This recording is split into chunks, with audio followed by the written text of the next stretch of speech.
Dean Buonomano, who is a professor of neuroscience at UCLA and the author of Brain Bugs, interesting new book about the impact of the brain on our culture and ourselves.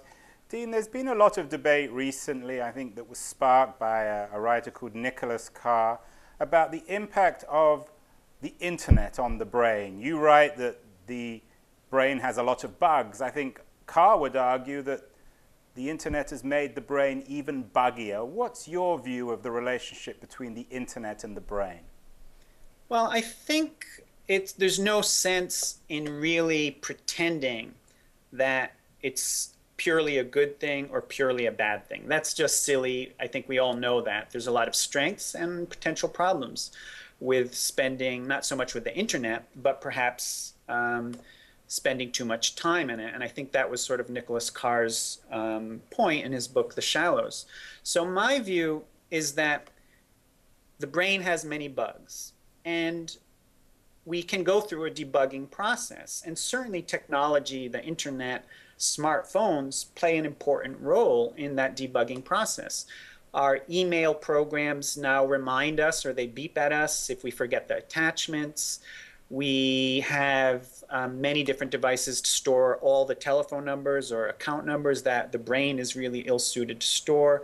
And we have all this rich information at our fingertips because of the internet. And there's no denying that that's a very positive thing. Now, but I respect Nicholas Carr's point that there's a price to be paid for that. In my view, the brain can absorb information, but it's not necessarily that quick.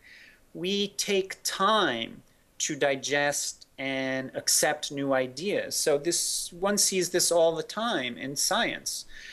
Or when somebody says that, hey, it's the Earth that revolves around the sun, not the other way around, that comes as a shock to people back in the 16th century.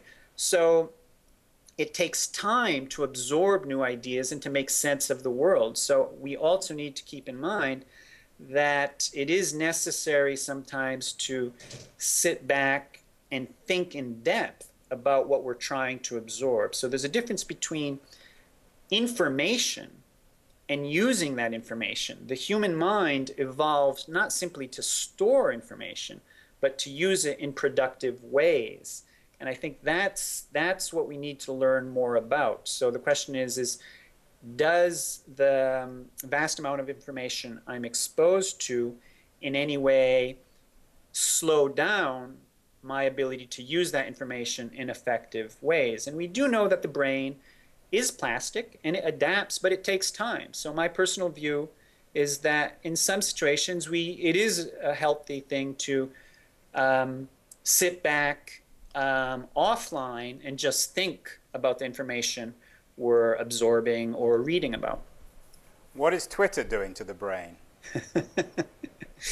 I don't have a specific answer to that, of course, but I think it goes along those lines of more information, and it's not immediately clear that that information is being processed in a useful manner for the long term. And that's maybe not its point. So there's different uses of information. I think that has to be cleared. If you're in a publicity business, having access to a lot of information every day is very important. So Twitter might be great. If you're a scientist, it's important to digest information over periods of weeks and months to design experiments and to figure out what you need to do next. So then having access to rapid fire information, such as on Twitter, every other 5 minutes might not be that productive.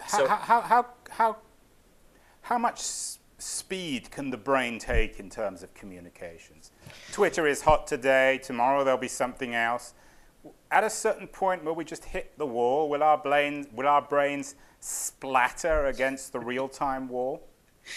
Well, I don't know about the term splatter, but I think if you clearly look at the issue of a video, looking at a video with overlaid images that are changing at a very fast frequency, right? If those images are changing at 10 hertz, so every 100 milliseconds, And each one of those is a different image. So we're not talking about a movie here. Your ability to absorb what each image is of course very, very poor. You're not going to pick up most of those images.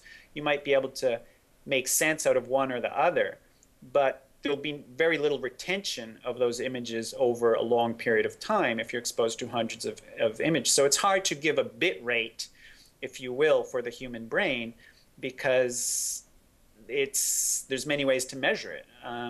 So the capacity of the brain is a very important issue. It's very useful to have in computer technology what the storage capacity of a hard drive is, or the bit rate of the Ethernet is, or the Wi-Fi system. But in the brain, these measures are much more fuzzy and vague, and that's probably a good thing. But I do, to finish up here, I do feel that there is such a thing as absorbing too much information, and then it's a bit counterproductive. If you're exposed to, if I give you a list of names and there's 50 names on that list, you're probably going to remember very few. If I give you five names on that list, you'll probably remember both of them. So too much information can be counterproductive.